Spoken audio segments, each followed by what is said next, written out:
Þetta er verkstæði Unimed. Ég heiti Tómo Kausinski og við ætlum núna að prófa nýja tækni saman. Byggt verkfæri eru voðsenda feitnar, hraðrar, minna erfiðrar og öruggari vinnu í verkstæðinu. En jafnvel besta blaði getur stundum orðið sljótt. Minna gæðablöð fyrr, betri síðar. Flest blöð má hægt að brýna með góðum árangri, þetta á einnig við sæjarblað.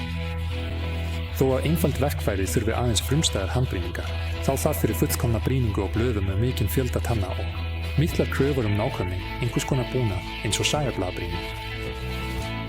Viðhald og þjónusta á vélum og verkfærum er ekki meðal uppáhalds athafna minna, en að vinna með vel virka vélar og þar að auki með vönduð og byggt verkfæri veitir með miklu meiri ánægju en að stríða við vanrækt tæki. Og við verðum líka að gefa þessu smá athygli, af og til. Ódýru sæblöð með litlum karbíplötum er ekki einu sinni þess virði að láta brýna, því kostnaður við þjónustuna er hærri en verð á nýju blaði. Auk þess að þessi blöð halda ekki skörpum ekki lengi, er vinna með þau hávær og hæg, því vinnslan þeirra samsvarar verðinu. Þau kastal hafa meiri núning. Ég trúi því að næstum allir hafi einhver tíma látið freistast af hagstæðu tilboði og hafi slikt blað í verkstæðinu. Með eigin sæblaðabrýni getur þú brýnt jafnvel þau blöð, sem ekki væri hagkvæmt að láta brýna fyrir þig. Fyrir alvarlegri vinnu er það hins vegar örugglega þess virði að fjárfesta í blöðum. Gæðari efni í vinnslu hafa marga kosti. Í samanburði við ódýr blöð er vinna með þau betri á allan hátt. Plöturnar úr sambætum karbítum eru auk þess mun stærri svo þær þola margfaldar brýningar. Þegar þú átt þinn eigin brýni, þarftu ekki að hika við að kaupa blöð með miklum fjölda tanna sem annars myndir við borga 100 króna fyrir að brýna. En þar með er kenningunni lokið. Við skulum prófa brýnin sjálfan bæði á ódýru blaði og á merkjavöru blaði með gæðaskurðum. Þú færð oddhvassaran skiptan í 2 hluta. Fyrst þarftu að festa grunninn, fyrir blaðið og aðalbygginguna. 2 skrúfur tryggja þéttu tengingu. Settu meðfylgjandi gúmmífætur á þunga steypijárnsgrunn brýnans og skrúfaðu á handfangið fyrir rúmflutningin. Rétt staða brýnisins er með flata hliðina í átt á mótornum, þannig að keilulaga hliðin snýr frá honum.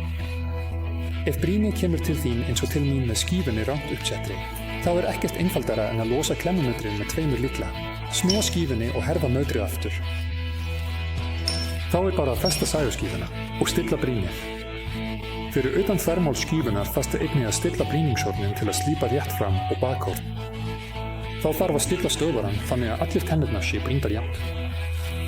Að lokum skeftu fyrsta tennina, sem þú getur merkt með spekpenna, og ef þú ert ánægður með niðurstöðuna, haftu áfram að skerpa aðrar tennur. Við skerpinguna fjarlægðu aðeins nauðsynlegan hluta tannarinnar, með því að fjarlægja of mikið efni skerfir við óþarfa fjölda mögulegra skerpingar. Og reglan er að gera það frekar, oftar og minna, en sjaldnar og meira. Slípun á tannfötum. Framhliðar eru slípaðar, með sléttu yfirborði. Slípi disksins. Losaðu fyrst klemmuskrúfuna. Stikta á slípi disksins í lárétta stöðu og herði skrúfuna. Losaðu hinar klemmuskrúfurnar. Og veldu viðeigandi miðjunarlegg sem þú skrúfar á. Stiftu viðeigandi fjarlægð með hjólinu. Finstiftu smám saman fjarlægð höfuðsins og horn leiðarans og sleðans á þennan hátt. Sleðabrautin verður að vera samsíða plani disksins. Sleðanir eru dregnir út af stöðunni og flötu framhliða skurðarblaðsins, fellur alveg saman við planið á disknum. Á sama tíma er tryggt nægilegt bil frá líkama sæðadisksins. Stiftu horn framhliða tannarinnar sem getur verið til dæmis 15 gráður jákvætt eða jafnvel 5 gráður neikvætt. Herðil alla skrúfur. Festi diskinn í fóðrunaslegana þannig að hægt sé að snúa honum handrétt, með hæfilegri mótstöðu. Athugið frjálsa hreyfingu og stöðu stöðuna, sleðana og stífni annarra þátta. Dragið diskinn út og kveikið á mótornum. Snúið sæblaðinu þannig að slípunardiskurinn vísi í bilið milli tanna og keyrið sleðana á stöðunni. Ítið létt á framhlið tannarinnar á disknum og fjarlægið nauðsynlegt lágmarkefnis. Keyrið sleðana út og athugið brýninguna. Leið og þið eru ánægð með niðurstöðuna, stillið stöðuna á framhlið annars tannar. Merkið fyrsta brýnda tennina á viðeigandi hátt. Snúið disknum á næstu tann og haldið áfram að brýna á þennan hátt.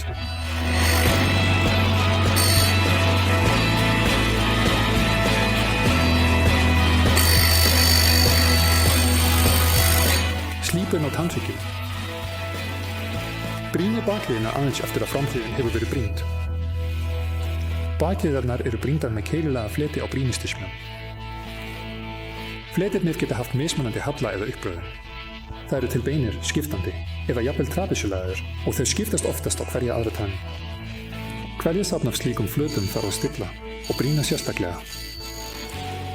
Losaðu, skrúfuna og stilltu hornið á slípihjólinu. Meðan stilling á horni framhliðar er nákvæm, er það frekar reynslubundið fyrir bakliðina og þú þarft að leika þér, bæði með snúning á öllu beðinu og klemmuvögnum.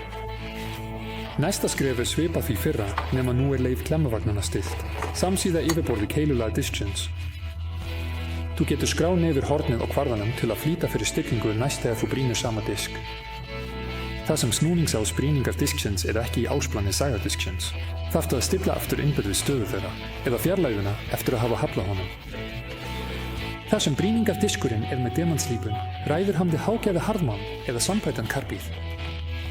Við hliðina á sagardiskum fyrir við getur við einnig brýnt diska fyrir stálskurð með góðum árangri.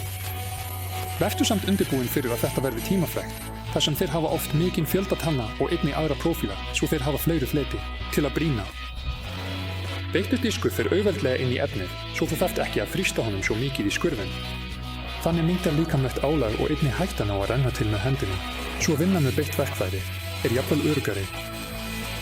Að lokum vil ég taka fram að hvers konar brýning með handavinnu er háð reynslu og færni notandans. Þess vegna skarftu ekki láta hugfallast ef það gengur ekki eins og þú vilt í fyrstu tilraun. Með smá þolinmæði og jafnvel með tiltölulega einföldu brýni getur þú náð frábærlega beittum sæblöðum.